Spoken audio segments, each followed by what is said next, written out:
pribadi kalau anak saya melakukan kesalahan itu kadang saya kasih tahu dulu. Nah kalau memang dia saya pikir dia nggak ngerti gitu, nah baru saya dengan nada yang tinggi. Kalau menurut saya ya, karena kalau nada yang rendah, kadang dia itu anak sekarang ya, menurut saya itu dia tuh kadang berani sama kita itu apa sih mah gitu kan. Nah jadi kita tuh harus lebih keras. Enggak gitu. Kamu harus Waduh, nurut gitu. mantap. Terus gimana lagi Bu? Nah kadang-kadang ya anak sekarang itu ya itu tadi gara-gara HP gitu kan, jadi dia tuh lebih yang kita orang tua itu lebih berani. Jadi kita juga ya harus lebih berani dari dia gitu. Kita pukul seumpama gitu ya, tapi enggak dengan kekerasan gitu. Ayo ya kamu gitu, seumpamanya gitu. Kalau menurut saya ya pribadi. Gitu. Dan itu efektif ya Bu? Ya, jadi dia kalau ngeliat kita udah melotot, mak gue marah nih gitu kan. Nah gitu, jadi dia udah. Mak gue marah nih gitu. Ya, gitu. Jadi langsung diem ya Bu? Langsung diam gitu. Kalau enggak, dia tuh nanti yang nadanya tuh mama nih gitu kan. Nah kita kan harus gitu kamu gitu. Kalau menurut saya ya gitu. Oke, ya. siap. Terima kasih Ibu. Berikut.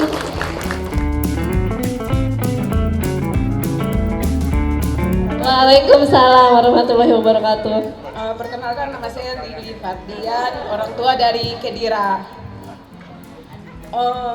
Kalau pribadinya saya Bu, saya sama ayahnya itu nggak pernah berantem depan anak. Karena kita menjaga, apalagi anak saya 3, perempuan 24, laki 13 sama 9 tahun. Gak mungkin dong dalam rumah tangga kita nggak ada pergeseran, pasti ada. Cuma kita menyikapinya dengan bijak, kita bawa keluar. Dengan anak-anak kita kasih pemahaman, apapun yang terjadi antara ibu dengan ayahmu, kamu harus respect dengan ibu, harus respect dengan ayah. Apapun itu, biar orang tua yang nyelesain. Yang penting tugasmu adalah belajar dan belajar. Karena baik buruknya adalah untuk kamu. Etikamu di sekolah, adabmu di sekolah itu akan menyebut orang tuamu. Bagaimanapun kamu di luar, kamu baik, itu orang tuamu akan dianggap baik. Kalau kamu nggak benar, berarti kamu nggak benar. Jadi tugasmu adalah belajar, ikut apa omongan orang tua. Kalau kita berantem Bu, memang ada berantem, tapi kita di luar, dan di depan anak. Jadi kita di depan anak menganggap kita kayak nggak ada masalah. Walaupun nih beras yang udah naik, cabai yang udah naik Bu, kan? Berapa Bu beras sekarang Bu? 18.000 Bu. Jadi kita nggak mau, kita kasih pengetahuan dengan anak, dengan keadaan kita Bu, tapi kita mengasih pemahaman. Contoh, waktu itu anak saya Bu mau minta HP, saya bilang untuk sekarang ibu belum mampu untuk membelikannya karena lebih ada yang penting daripada HP. Karena TV di rumah kan ada, kamu bisa belajar dari TV, bisa belajar sama temenmu. HP juga nggak perlu kok, saya bilang. Oh iya dah Bu, sampai kapan? Insya Allah kalau ibu ada rezekinya akan ibu kasih. Yang penting kamu belajar dulu. Kemarin waktu semester pertama anak saya dapat komplainan dari guru Bu, karena katanya sering tidur malam, sering ngantuk gitu kan Di sekolah? Ya. Ya. Pas saya tanya di rumah, saya tanya apa permasalahanmu sehingga kamu ngantuk dan segala macam. Jadi belajarnya nggak bener. Yang dia bilang karena teman-teman semua udah pada HP, punya HP dia enggak. Saya bilang HP juga nggak menunjang untuk belajar. Yang penting kan kamu belajar dulu. Ingat orang tuamu gimana nyari duitnya. Sebab HP itu nggak perlu. Yang perlu kamu belajar. Yang penting makan dulu udah cukup udah. Jadi nggak perlu diutamakan yang itu kan kebutuhan komersil. Saya bilang, Pak, TV kita udah ada, belajarlah dari TV. Jadi saya merangkul gitu Pak. Saya ngasih pemahaman ke anak saya gimana keadaan kita di rumah, gitu Bu. Terima kasih. Oke, keren sekali Ibu. Terima kasih atas sharingnya. Iya.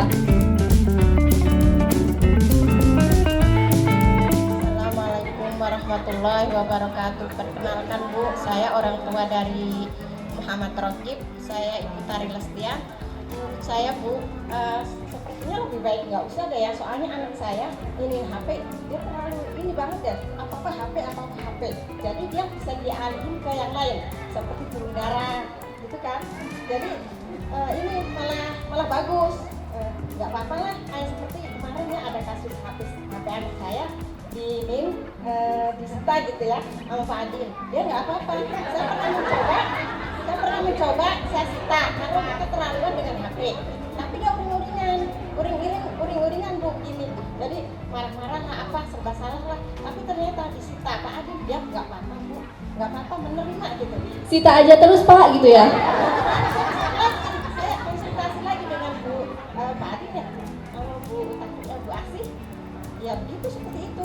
Kalau lebih bagus nggak perlu deh sebetulnya, malah mengganggu dia jadi main WIP apa itu namanya? WIP saya nggak tahu. WIP. Ya, jadi lari kemana? WhatsApp, Oh, nggak tahu apa sih WIP ya? Wifi, Ya. Wi-Fi. Maaf Bu, saya butuh HP Bu. Iya, nggak apa-apa, Bu. Ini megang aja, matiin nggak bisa, ini nggak bisa ya. Itu lebih baik seperti itu deh, nggak usah sangat Iya. mengganggu.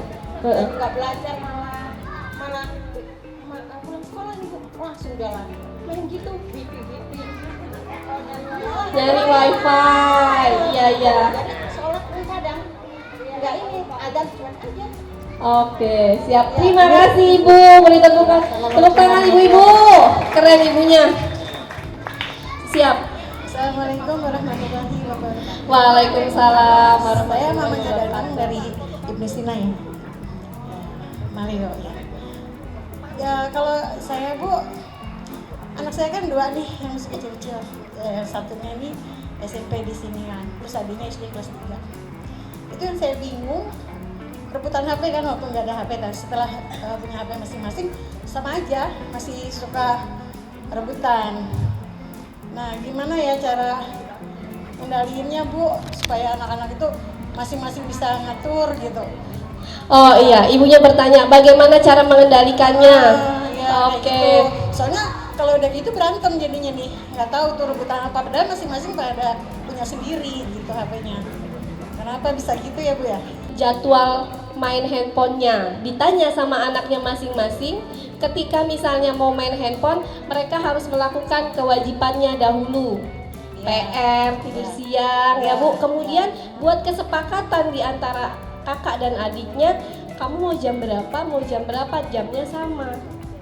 Kemudian juga dibuat ketika ada salah satu yang membuat kesalahan atau tidak membuat kesepakatan itu, hukumannya apa? Bikin anak itu untuk memilih sendiri. Mereka pilih sendiri jamnya, mereka tapi harus ada kewajibannya dulu, kemudian sanksinya ketika mereka tidak menaati peraturan, pilih sendiri juga sanksinya. Jadi mereka belajar untuk bertanggung jawab atas pilihannya sendiri. Dibikin aja seperti itu. Ini di luar jalur ya Bu.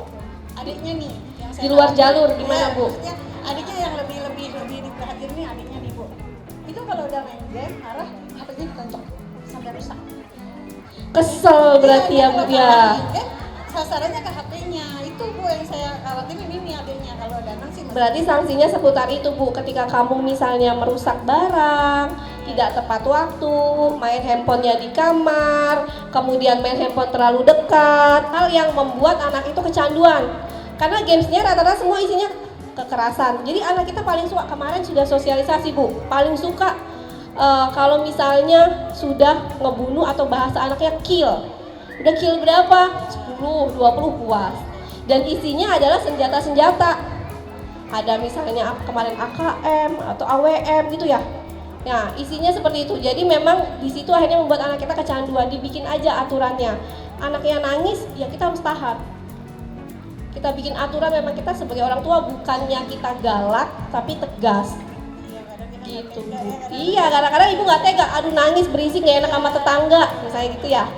Iya.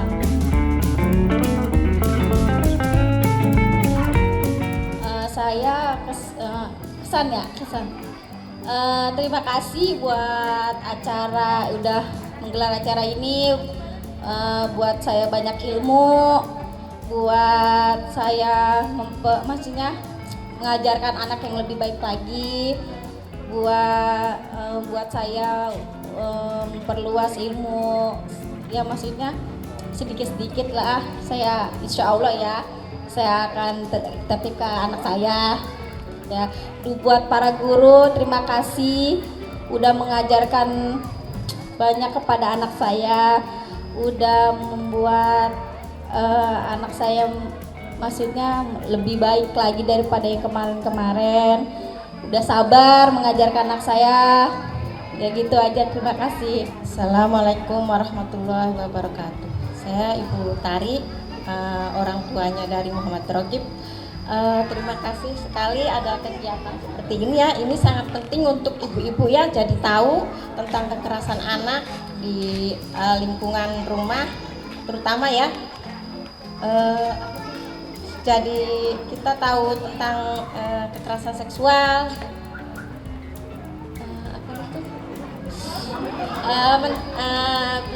bisa parenting ya, bisa mencegah kekerasan seksual anak. Ya itu Bu, pokoknya saya jadi terima kasih deh sama ini Pak, bapak-bapak ini yang rela gitu menyempatkan waktu untuk datang ke sekolah di Ponorogo. Makasih banyak Pak. Kita jadi tahu ya pokoknya tentang kekerasan anak yang penting ya. Mendidik anak bagaimana caranya.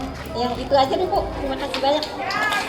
Assalamualaikum warahmatullahi wabarakatuh. Perkenalkan, saya Bu Juwaro, ibunya dari Brab, sekolah di sekolahan Bu Sina Maleo. Saya terima kasih Bu Guru, bapak-bapak semua yang bimbing anak saya sekolah gratis untuk meringankan beban orang tua. Alhamdulillah anak saya banyak kepintarannya sekarang sama orang tua. Dia selalu nurut, disuruh sekolah, ngaji, sampai ngikut kegiatan silat. Jadi kalau pagi berangkat sekolah jam 6:30, pulang jam 4, istirahat sebentar, makan, terus jam 5 berangkat ngaji, pulang jam 5:30, istirahat lagi, sholat ke masjid, berangkat jam 8, silat, pulang sampai jam 1.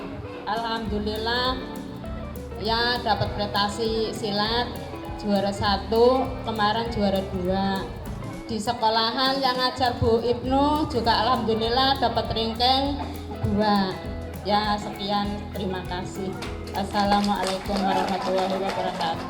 Bismillahirrahmanirrahim. Assalamualaikum warahmatullahi wabarakatuh.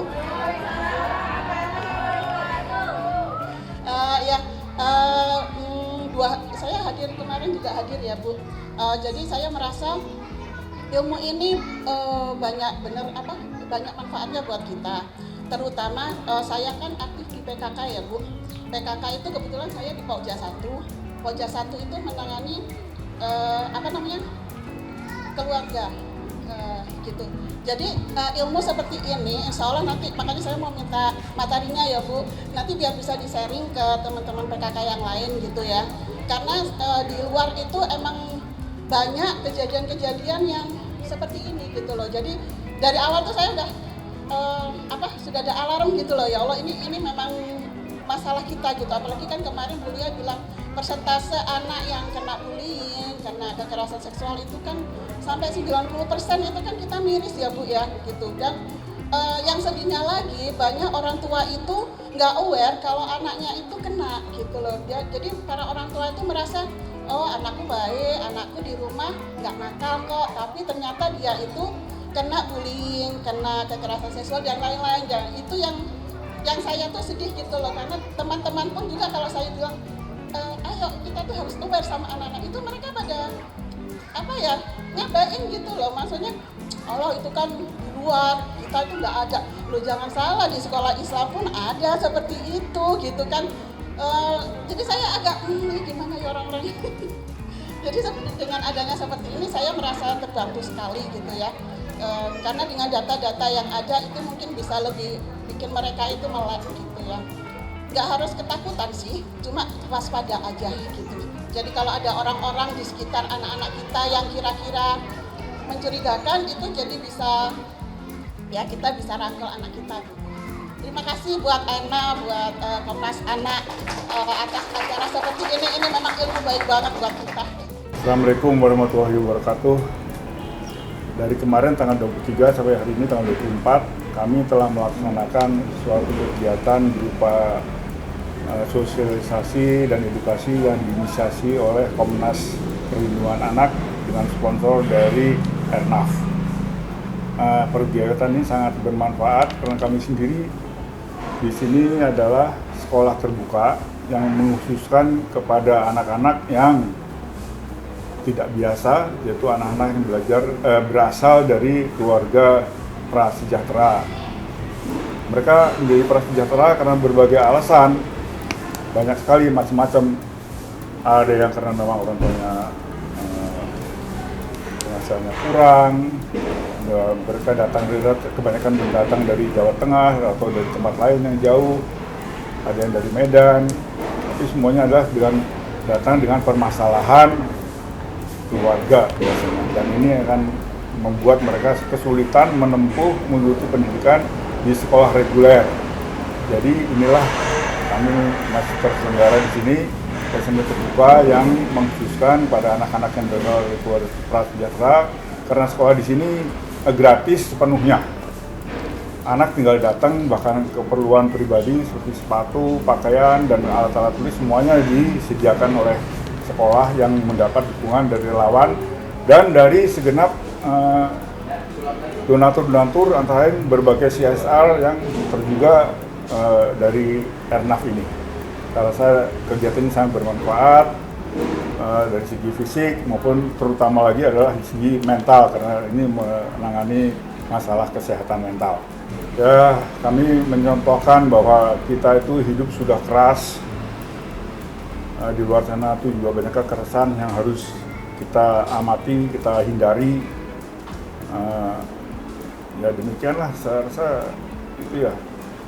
Jangan sampai kita tertular melakukan kekerasan dan menjadi korban kekerasan. Kami di sini cuma 3 tahun ya mengurusi anak-anak. Kemudian selanjutnya adalah mereka akan bersekolah di tempat lain. Namun demikian, kami punya harapan dan direalisasikan harapan itu dengan tindakan nyata, yaitu kami masih memantau dan masih mendampingi, memberikan beasiswa kepada alumni. Jadi tentu kami masih berharap banyak sekali. Bahkan untuk anak-anak yang mempunyai bakat potensi akademik yang tinggi, mereka akan didorong terus dan disupport untuk sampai tamat sarjana. Harapannya sih mungkin semakin banyak ya lembaga-lembaga gitu yang peduli, yang ikut berkontribusi seperti yang dilakukan oleh Komnas ini, seperti ini kita bos sekali nih seperti ini ya Pak, kegiatan ini gitu. Alangkah baiknya kalau misalnya ya rutin gitu ya, rutin diadakan setiap tahun. Kembali kita diingatkan lagi karena ini kan sebetulnya nggak bisa hanya sekali ya, mungkin harus bersambungan. Terus mungkin itu aja.